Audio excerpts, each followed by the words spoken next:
Hello guys, welcome back again with our next topic of PGT physics, that is of rotational dynamics. Rotational dynamics है तो rotational motions आएंगी, कोई भी दो bodies होगी उनसे हम रिलेट करेंगे। तो फर्स्ट हम बात करते हैं centre of mass. Centre of mass होता क्या है? Centre of mass of a system is the point in the system where is the whole mass of the system is supposed to be concentrate. The system moves in the same way when the force acting on the system are applied at the points. जब भी हमारे कोई भी दो bodies या उससे ज़्यादा bodies होती हैं तो उनमें हमारा ये सिस्टम अप्लाई हो जाता है कि सेंटर ऑफ मास कहाँ है। यानी कि दो बॉडी होगी तो एक का मास ज़्यादा और एक का कम हो सकता है। जब एक का मास कम और एक का ज़्यादा है तो उनका टोटल मास है वो किसी एक पॉइंट पे कंसंट्रेट करता है। जिस पॉइंट पे वो टोटल मास कंसंट्रेट करेगा उसे हम कहते हैं सेंटर ऑफ मास। ये हमारा बेसिक कॉन्सेप्ट होता है सेंटर ऑफ मास का। जैसे कि हम ये कह दें कि जो तुम्हारा एक झूला होता है जिसमें दोनों साइड्स बच्चों के बैठने की स्पेस होती है और बीच में एक स्टैंड लगा होता है। उस स्टैंड पे हम यही करते हैं कि जब तक जिसका वेट ज़्यादा है वो सेंटर वाला पार्ट उसी साइड से नीचे चला जाता है और दूसरे वाला ऊपर चला जाता है। इसी चीज़ को रिपीट करते हुए हम यही कहते हैं, अगर दोनों के दोनों बराबर हो जाएंगे तो वो बैलेंस फॉर्म में बीच में ही रुक जाता है। तो जब दोनों बराबर हैं तो उनका सेंटर ऑफ मास बीच में है। जब दोनों में से एक नीचे और एक ऊपर होगा तो सेंटर ऑफ मास एक साइड शिफ्ट हो जाता है, डिपेंड ऑन द मास कि कौन सा मास कहाँ है। जिस साइड मास ज़्यादा होगा उस साइड की डिस्टेंस कम हो जाएगी, जिस साइड मास कम होगा उस साइड की डिस्टेंस बढ़ जाएगी सेंटर ऑफ मास से। तो सिग्निफिकेंस क्या कहता है इसका? ये एक इजी डील है with motion, momentum and energy in terms of centre of mass of a system rather than the individual system. तो centre of mass of two particles की बात करते हैं। एक सिस्टम में दो पार्टिकल्स कैसे हैं? एक m2 है, एक m1 है, जिनकी लोकेशंस पोजीशन r1 और r2 है। तो अगर total centre of mass r पे है तो हम कहेंगे total mass into r position vector plus small masses into that position vectors. तो r जो वेक्टर है, जो position vectors for centre of मास है, वो आ जाएगा m1 r1 plus m2 r2 divided by total mass. Simple concept है, उसी को हमने फॉलो करवाया है।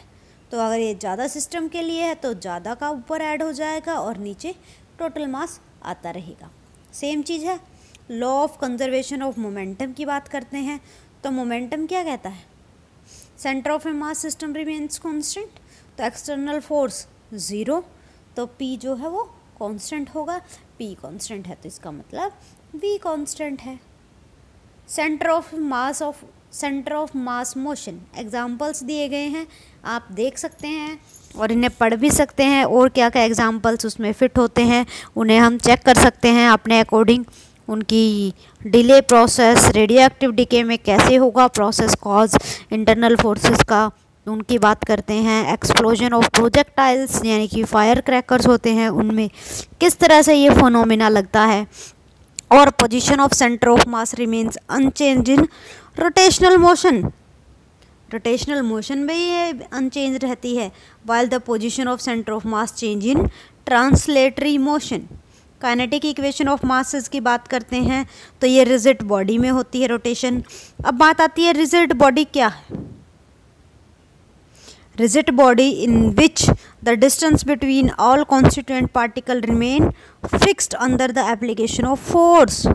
फोर्स के एप्लीकेशन से उनकी पोजीशंस फिक्स रह जाती हैं। So conserve shapes, so degree of freedom उस पर डिपेंड करेगा, यानी कि रिस्ट्रिक्शंस कितनी हो जाती हैं। मिनिमम अगर 3 पार्टिकल है तो 3 रिस्ट्रिक्शंस तो होंगी क्योंकि उनकी पोजीशंस फिक्स हैं। तो 3n-k फॉर्मूला लगा लो, तो उससे हम रिजिड बॉडी के जो number of degree of freedom जो मैं आपको पहले बता चुकी हूँ वो हम काउंट कर सकते हैं। नेक्स्ट बात आती है एंगुलर वेलोसिटी की। एंगुलर वेलोसिटी वही the rate of change of angular distance यानी कि d थीटा बाय dt। और एंगुलर एक्सेलरेशन है तो rate of change of angular velocity, तो D omega by D T that is also equal to D square theta by D T square. तो हमारा ये part तो हो गया एक,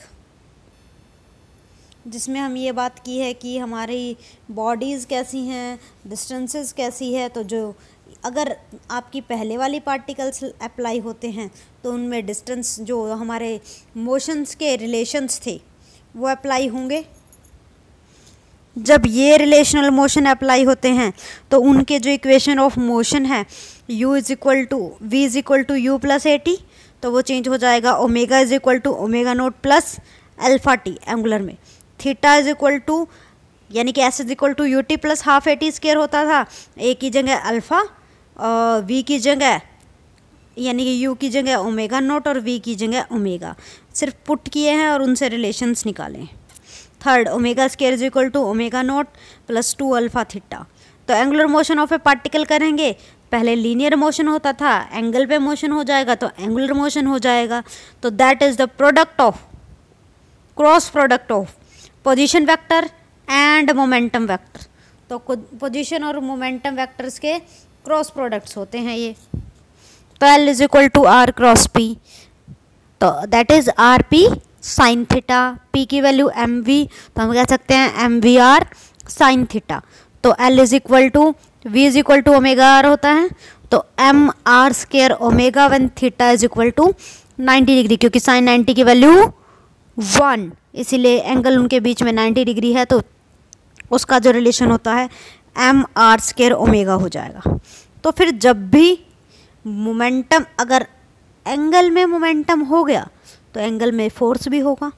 तो एंगुलर फोर्स को हम नाम देते हैं टॉर्क और टनलिंग इफेक्ट ऑफ फोर्स और मोमेंट ऑफ फोर्स। तो फोर्स की मोमेंट करेंगे तो L is equal to are cross p था, तो tau is also equal to are cross f. तो एफ आर क्रॉस एफ है, तो tau is equal to are cross f, sine change करोगे तो r f sine theta, sine 90 है तो value r into f. Force की value हम पहले ही पता है, वो पुट कर लो जिस भी फॉर्म में आती है।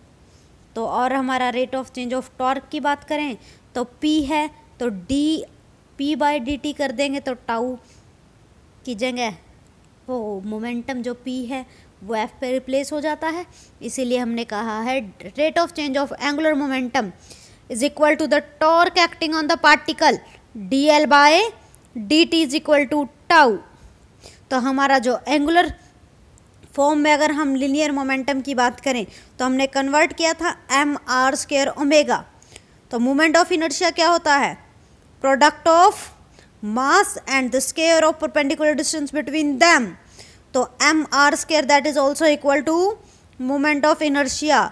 तो L is equal to I omega, तो इसीलिए हमने उसे रिप्लेस कर दिया इसमें मोमेंट ऑफ इनर्शिया से। तो हमारा जो प्रोडक्ट है वो आई ओमेगा की फॉर्म में कन्वर्ट हो गया है।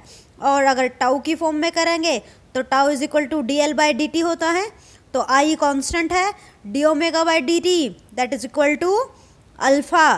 तो tau is equal to I into alpha. तो सेंट्रीपिटल फोर्स की बात करते हैं तो फोर्स क्या होता है? Devise a particle from which from its path, linear path to make a move along a circle or a direction. Force is equal to mass into acceleration होता है। तो इसमें जो सेंट्रीपिटल एक्सेलरेशन है वो v स्क्वायर बाय r या distance v square by a से represent किया जाएगा। Force m r omega square की फॉर्म में अगर हम लेते हैं तो वहीं से हम कहते हैं 4 pi square m r by t की फॉर्म में कन्वर्ट हो जाएगा। Same centrifugal force, the force acting on the agents apply on the centripetal force, तो उसमें आपका v maximum that is equal to mu s into root of g r में होता है। तो यही चीज़ आपकी सर्कुलर रोटेशन में जाती है कि आपका कोई भी पार्टिकल है वो नीचे से ऊपर किस वे में जा रहा है और कहाँ से वो वापस शुरू आ जाएगा। और जैसे कि एक बकेट में हम पानी लेकर उसे नीचे की तरफ, जैसे कि एक पेंडुलम रोटेट करता है, वहाँ से रोटेट करते करते अगर उसका फुल सर्कल रोटेशन देते हैं तो उस बकेट से पानी भी सारा नहीं गिरता। यही रीज़न है क्योंकि उन पे इस तरह के फोर्सेस अप्लाई हो जाते हैं, तो वो सेफ उन्हीं से हम बताते हैं कि कैसे जो आपका बेंडिंग रोड है या बैंक्ड रोड है उनके लिए सेफ स्पीड क्या होगी। ये एग्जाम्पल्स हैं। कंजर्वेशन ऑफ एंगुलर मोमेंटम भी रहता है, उसके लिए फिर से एग्जाम्पल्स हैं, आप पढ़ सकते हैं। ये चीज़ें मैं आपको नहीं एक्सप्लेन करूँगी, मेरा मोटिव है आपको इसके गो थ्रू होना कि आपका सिलेबस कंप्लीट हो और हम आपके आगे चलते रहे इन्हीं में। तो law of rotational motions, first law क्या कहता है, rate of rotation of a body about a fix axis is remain constant unless an external torque is impressed on it. जो सिंपल था उसमें फोर्स था, इसमें है तो टॉर्क की बात करेंगे। Second law, the rate of change of rotational of a body about a fix axis as it's proportional to external torque applied and the change take place in the direction of torque. Third law, to every torque there is an equal and opposite torque about the same axis of rotation. Linear और rotational motion में comparison करते हैं तो जहाँ मास होता है linear में वहाँ मूवमेंट ऑफ इनर्शिया होगा। लीनियर डिस्प्लेसमेंट एस से, एंगुलर डिस्प्लेसमेंट थीटा से, वेलोसिटी वी से d s by D t होगा, एंगुलर वेलोसिटी ओमेगा से d theta by D t, linear acceleration a, angular alpha, force होगा linear में, angular में torque, linear momentum mass into velocity, angular momentum I into omega, linear kinetic energy half m v square, rotational kinetic energy half I omega square, work done force into displacement, work done tau into theta, equations of motions आ जाएंगी और force into time M into V minus U होता है तो tau into T that is equal to I omega 2 minus omega 1। तो इन्हीं के साथ हमारा राउथ रूल भी शुरू होता है। Routh rule, movement of inertia of rigid body about any one of the three perpendicular axis of symmetry passing through centre of mass is given by the product of its mass and 1/3 of the sum of the square of the other semi axis in the case of rectangular lamina or parallel polytear। Second point आता है इसमें, the product of its mass and the 1/4 of the sum of the square of two other semi axis. कौन से case के लिए, in the case of circular और an elliptical lamina, और the product of mass and 1/5 of the sum of the square of the other two semi axis in case of sphere और spheroid. तो physical significance क्या होता है इसका, Newton's laws के हिसाब से बॉडी कोई भी चेंजेस एक्सेप्ट नहीं करती जब तक वो रेस्ट पे हो या फिर यूनिफॉर्म मोशन पे, तो उसकी इनएबिलिटी ऑफ द बॉडी उसको हम कहते हैं inertia. Same cheese radius of gyration में आएगी। आगे तो सिर्फ मूवमेंट ऑफ इनर्शिया को एक्सप्लेन किया गया है, वो मैं आपको पहले बता चुकी हूँ। रेडियस ऑफ जायरेशन आती है तो उसके लिए हम ये कहते हैं, जो डिस्टेंस की बात करते हैं, हमारा इनर्शिया ये कहता था m into R1 plus R2 plus up to Rn का स्क्वायर डिवाइडेड बाय n होता है। तो m के स्क्वायर हम ये total mass into distance radius of gyration के स्क्वायर के इक्वल होगा। तो जहाँ से k निकालेंगे तो R1 का स्क्वायर प्लस R2 का स्क्वायर प्लस Rn का square divided by n to the whole square root जो आएगा वो रेडियस ऑफ जायरेशन कहलाती है। तो इन्हीं के बेसिस पर दो थ्योरम आती हैं, theorem of perpendicular axis and theorem of parallel axis. Theorem of perpendicular axis क्या कहती है, तो जब भी मूवमेंट ऑफ इनर्शिया निकालना है एक प्लेन लैमिना में about any axis perpendicular to the plane, then equal of the sum of the movement of inertia of the lamina on two mutual axis that is I Z is equal to I X plus I Y. And theorem of parallel axis क्या कहती है, अगर parallel में है तो I Z is equal to I parallel वाली line plus mass into square of distance between them.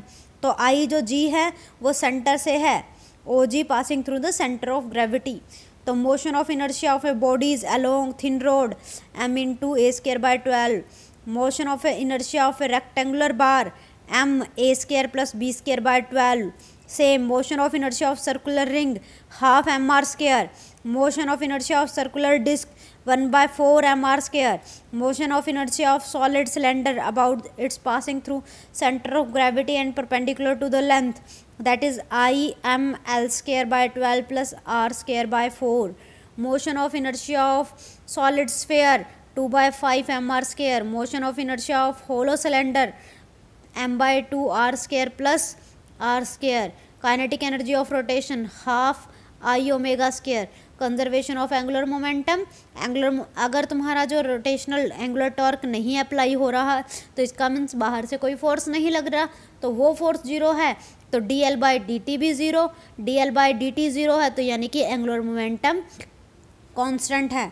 जब भी कहाँ कहाँ हमारी एप्लीकेशंस होती हैं इनकी, a person can balance easily on a bicycle but can not balance on stationary bicycle, इसीलिए यहाँ पर अप्लाई होता है।